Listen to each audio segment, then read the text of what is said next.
Pernah nggak sih ngerasa deg-degan waktu jadwal supervisi kelas diumumin, jantung langsung berdebar, pikiran udah kemana-mana, mikirin apa aja yang bakal dinilai? Nah, hari ini kita bakal coba balik cara pandang itu. Kita akan lihat supervisi bukan sebagai momen penghakiman, tapi justru sebagai sebuah kesempatan emas buat tumbuh bareng. Yuk kita mulai kupas tuntas panduan praktis supervisi klinis ini. Kalau Anda pernah ngerasa gugup atau cemas pas mau diobservasi, tenang, Anda nggak sendirian kok. Rasanya tuh kayak setiap gerakan kita lagi dianalisis di bawah mikroskop ya kan? Tapi gimana kalau kita bisa ubah perasaan itu? Gimana kalau ternyata supervisi itu dirancang untuk ngebantu kita, bukan buat menghakimi? Jadi ini nih pertanyaan kuncinya. Supervisi itu sebenarnya bantuan atau hukuman sih?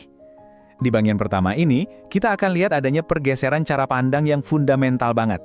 Dari model supervisi yang kesannya nyari-nyari salah, ke sebuah pendekatan yang jauh lebih mendukung dan kolaboratif. Coba dilihat perbedaannya.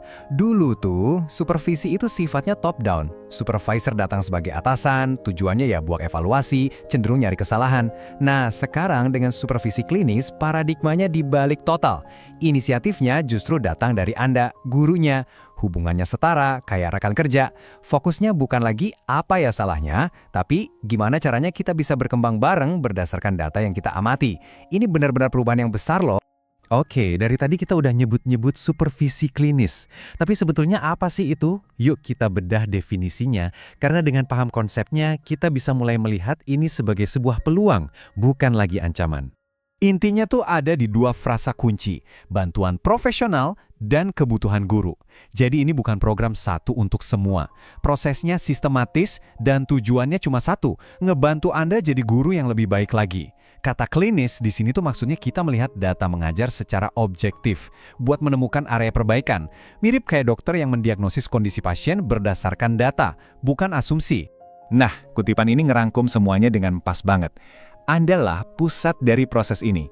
Supervisi klinis itu tujuannya bukan bikin Anda jadi bergantung sama supervisor, tapi justru sebaliknya, mendorong Anda untuk bisa berefleksi dan mandiri dalam mengembangkan diri secara profesional. Nah, ini dia yang bikin supervisi klinis itu revolusioner. Supervisor hadir sebagai partner, bukan bos. Anda yang pegang kendali. Anda yang bilang, Pak Bu, saya mau fokus ningkatin cara saya ngelola waktu di kelas. Bahkan, alat observasinya pun dirancang bareng-bareng. Tujuannya apa? Ya biar tercipta suasana yang aman buat diskusi jujur, bebas dari rasa takut dihakimi. Oke, teorinya udah jelas ya. Sekarang pertanyaannya, gimana praktiknya di lapangan? Tenang, prosesnya nggak ribet kok. Supervisi klinis itu punya 3 tahap yang sangat logis dan gampang banget buat diikuti. Prosesnya itu cuma ada 3 langkah. Pertemuan awal, lalu observasi kelas, dan terakhir pertemuan balikan. 3 tahap ini membentuk sebuah siklus yang terus berputar untuk pengembangan diri. Yuk, kita bahas satu persatu lebih dalam. Tahap pertama ini adalah fondasi dari segalanya, pertemuan awal atau biasa disebut pre-conference. Ini bukan sekedar basa-basi ya, disinilah kepercayaan itu dibangun, dan yang paling penting, kita sama-sama sepakat apa yang mau jadi fokus observasinya nanti. Terus ngapain aja sih di pertemuan ini? Pertama, supervisor bakal ngajak kita ngobrol santai. Kita boleh banget cerita soal harapan atau bahkan rasa cemas kita. Terus kita bareng-bareng nentuin fokusnya. Misalnya, saya mau lihat deh pola interaksi saya sama siswa gimana ya, atau media yang saya pakai efektifnya ya. Nah, habis itu kita pilih kameranya, alat observasinya yang pas. Semua deal-dealan di awal, kayak bikin kontrak kerja profesional gitu. Jadi di pertemuan ini, Anda dan supervisor bakal ngobrolin RPP Anda. Terus, Anda sendiri yang nentuin fokusnya. Misalnya, saya mau diobservasi tentang cara saya memfasilitasi diskusi kelompok. Artinya, supervisor nanti ya cuma akan fokus ke situ, nggak ke yang lain-lain. Kalian bahkan bakal sepakat gimana cara ngumpulin datanya. Semuanya transparan dari awal. Ini nih contoh instrumennya. Coba perhatikan deh pertanyaan kunci yang paling bawah. Apa yang Anda ingin saya amati? Pertanyaan ini ngasih kendali sepenuhnya ke Anda. Anda yang menentukan agendanya. Dengan begini, prosesnya jadi nggak terlalu mengintimidasi kan? Nah, setelah kesepakatan dibuat, kita masuk ke tahap observasi. Di sini, peran supervisor itu kayak kamera. Cuma merekam data secara objektif, bukan jadi juri. Mereka cuma mencatat apa yang terjadi sesuai dengan fokus yang udah kita sepakati bareng tadi. Ada banyak banget teknik buat ngumpulin data, tergantung fokusnya apa. Kalau fokusnya pada pertanyaan guru, supervisor bisa catat jenis pertanyaannya. Kalau fokusnya interaksi, mereka bisa bikin peta siapa ngobrol sama siapa. Ingat ya, tujuannya adalah data mentah, bukan opini atau penilaian. Ini contoh lain. Misalnya, fokusnya adalah keterlibatan siswa. Supervisor mungkin cuma mencatat perilaku yang kelihatan aja di interval waktu tertentu. Datanya faktual banget. Pukul 10.10, Budi bermain, titik. Nggak ada penilaian kayak Budi anaknya nakal. Ini data murni yang nanti bakal kita analisis bareng-bareng. Terus gimana caranya biar objektif? Nah, ini ada beberapa contoh tekniknya. Supervisor bisa aja pakai diagram buat ngeliat alur obrolan di kelas, atau nyatet tipe-tipe pertanyaan yang kita lontarkan, atau ngamatin siswa fokus apa enggak ngerjain tugas. Semuanya itu alat buat ngumpulin fakta, bukan opini. Jadi datanya jelas, spesifik, dan bisa diukur. Dan inilah puncaknya, pertemuan balikan atau post-conference. Ini bukan sesi penghakiman loh ya, anggap aja ini sesi refleksi di mana Anda dan supervisor duduk bareng, ngelihat data, terus ngerencanain langkah selanjutnya.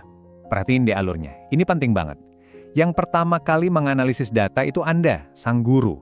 Supervisor akan menyajikan datanya terus nanya, kira-kira apa yang Bapak Ibu lihat dari data ini? Peran mereka itu fasilitator, bukan mendikte. Setelah itu, mereka akan ngasih penguatan buat hal-hal yang udah bagus, baru deh bareng-bareng nyusun rencana perbaikan.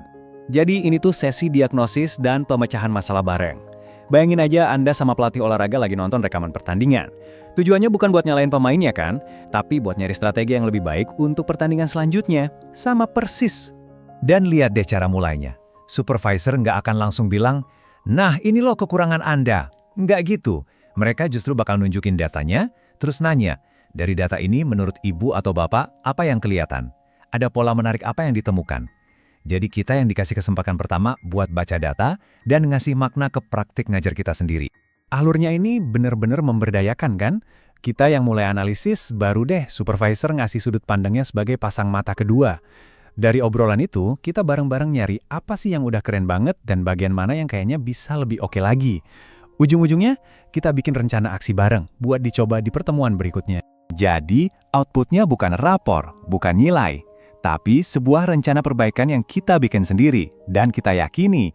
Dan karena idenya datang dari kita, dari refleksi kita sendiri, kita pasti jadi lebih semangat kan buat ngejalaninnya. Nah, ini yang namanya rasa memiliki secara profesional. Ujung-ujungnya, semua proses ini mengubah total hubungan kita dengan supervisor. Mereka bukan lagi polisi yang kita takuti, tapi jadi teman, jadi mitra yang bisa diandalkan buat sama-sama maju. Jadi, apa untungnya buat kita? Banyak banget.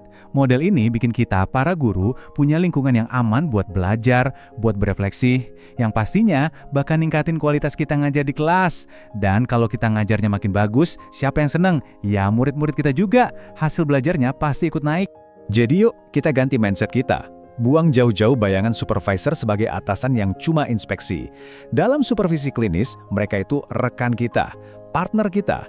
Tujuannya cuma satu, sama kayak tujuan kita, bantu kita jadi guru yang lebih baik lagi, jadi versi terbaik dari diri kita.